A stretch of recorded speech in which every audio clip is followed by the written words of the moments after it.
नमस्कार दोस्तों, संडे का टाइम है और मैं इधर गार्डन में आया हूँ। जनरली मैं संडे को गार्डन में आता हूँ। आपको बता दूँ कि जिस तरह से उत्तर प्रदेश में एक एक करके नेताओं की हत्या की जा रही है, नेताओं बोलिए या माफिया बोलिए, उससे यही गंभीर आरोप शक पैदा हो रहा है कि इसके पीछे किसका हाथ है और किसका ये षड्यंत्र है। कुछ दिन पहले अतीक अहमद की जेल में मौत हो गई, मौत नहीं बोलेंगे, उसको गोली से मार दिया गया। उसी तरह से अभी देखिए, कल रात में नई खबर आई है कि मुख्तार अंसारी, जो कि माफिया भी था और 1996 से लेकर 2017 तक वो बंदा हमेशा जो है इलेक्शन जो है जीतता आया है। ठीक है, अभी मैं आपको बता दूं, वो बंदा का कहना है कि मुझे जहर दिया जा रहा था। ठीक है, परिवार वालों ने भी आरोप लगाया कि उसको जहर दिया जा रहा था। उसके बेटे ने भी आरोप लगाया है कि उसको जहर दिया जा रहा था। जेल में उसको हार्ट अटैक आया, बोला यह जा रहा है कि उसको जेल में हार्ट अटैक आया और फिर उसको मेडिकल कॉलेज में लेकर जाया गया, जहां पर उसकी मृत्यु हो गई।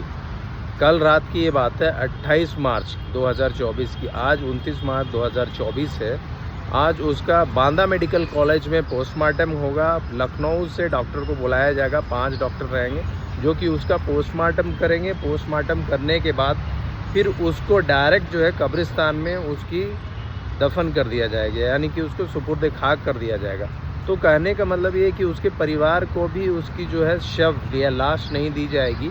इससे गंभीर आरोप खड़ा होता है उत्तर प्रदेश सरकार का, और ये कहना है बहुत सारे नेता का। अखिलेश यादव का भी यही कहना है कि किसी भी कैदी की या किसी भी आम नागरिक की सुरक्षा की जिम्मेदारी सरकार की होती है, और जब सरकार ही ऐसे इसमें फेल हो रही है तो ये बहुत बड़ा गंभीर आरोप खड़ा करता है। कहने का मतलब ये है कि जिस तरह से एक एक करके माफिया बोलिए या नेता बोलिए सबकी हत्या की जा रही है या वो मरे जा रहे हैं, तो इससे तो कोई भी आदमी एक अंदाज, एक शक ही करेगा। कोई आम जनता ही शक करेगी कि आखिर ऐसा क्यों हो रहा है। ठीक है, या क्या ये सच में मौत है या मौत कराई जा रही है।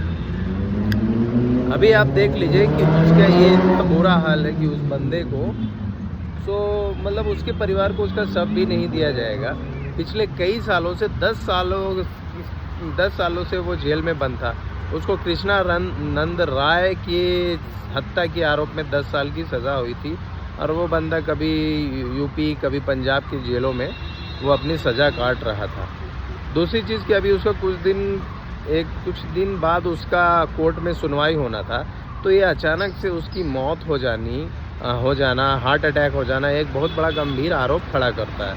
कहने का मतलब है कि यूपी में लोग जो हैं बिल्कुल एकदम कानून व्यवस्था बिल्कुल सही नहीं चल रही है। ठीक है, और ये बड़े बड़े नेता का कहना, अपोजिशन पार्टी का कहना, न्यूज़ चैनल में जैसा कि आ रहा है। ठीक है, पप्पू यादव का भी कहना है कि ये एक षड्यंत्रकारी मौत है। ये मौत नहीं है, षड्यंत्रकारी मौत है। अखिलेश यादव ने, जो पूर्व चीफ मिनिस्टर यूपी के रह चुके हैं, उन्होंने भी एक गंभीर आरोप खड़ा किया है उत्तर प्रदेश की सरकार पर कि इसका हिफाजत का, सुरक्षा का दायित्व जो था यूपी सरकार का था, लेकिन उसने पूरी तरह से नाकाम साबित हुई है।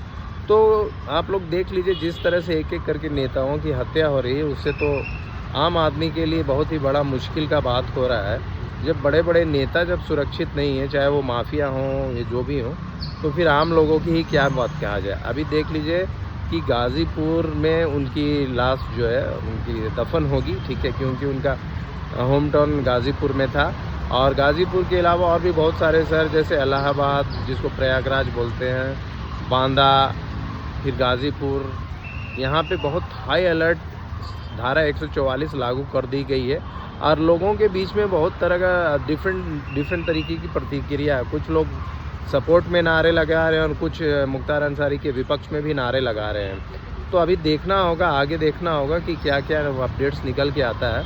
बट इससे तो यही चीज़ साबित होता है, जिस तरह से एक एक करके नेताओं की हत्या की जा रही है, वो अपने आप में एक बहुत बड़ा गंभीर आरोप खड़ा कर रहा है कि उत्तर प्रदेश की सरकार कर क्या रही है कि एक एक नेता को चुन चुन के मार दिया जा रहा है या वो मर रहे हैं। अभी मुख्तार अंसारी ने भी बोला था कि मुझे मीठा जहर, धीरे धीरे जहर दिया जा रहा, और ये चीज़ कांग्रेस के बड़े नेता ने भी बोला कि उनको जहर दिया जा रहा है। अचानक से हार्ट अटैक आ जाना, ठीक है, जेल में, और उसके बाद पोस्टमार्टम के लिए बांदा मेडिकल कॉलेज में लेके जाया जाना अपने आप में बहुत बड़ा सवाल खड़ा करता है। ठीक है, तो दोस्तों मैं यही कहना चाहूँगा कि यूपी में कुछ ठीक नहीं चल रहा है। ठीक है, जिस तरह से एक एक करके नेताओं की हत्या हो रही है वो अपने आप में बहुत बड़ा गंभीर आरोप खड़ा कर रहा है। ठीक है, तो चलिए अभी के लिए इतना ही, देखते हैं फिर आगे के वीडियो में मैं आपके लिए लाता हूँ इससे जुड़ी अपडेट्स, क्या आगे क्या निकल के आता है। चलिए तब तक के लिए अपना ख्याल रखिए, और ख़ास करके मैं यूपी के लोगों को ये मैं संदेश देना चाहूँगा कि जिस तरह से एक एक करके उत्तर प्रदेश में नेताओं की हत्या हो रही है, करवाई जा रही है या वो खुद, तो ये अपने आप में एक बहुत बड़ा गंभीर सवाल पैदा करता है। ठीक है, तो चलिए मिलते हैं किसी दूसरे वीडियो में, तो तब तक के लिए रहिए सतर्क रहिए, और अगर मेरे चैनल पर नए हैं तो प्लीज़ मेरे चैनल को सब्सक्राइब कीजिए। चलिए मिलते हैं किसी दूसरे वीडियो में, तब तक के लिए बाय बाय।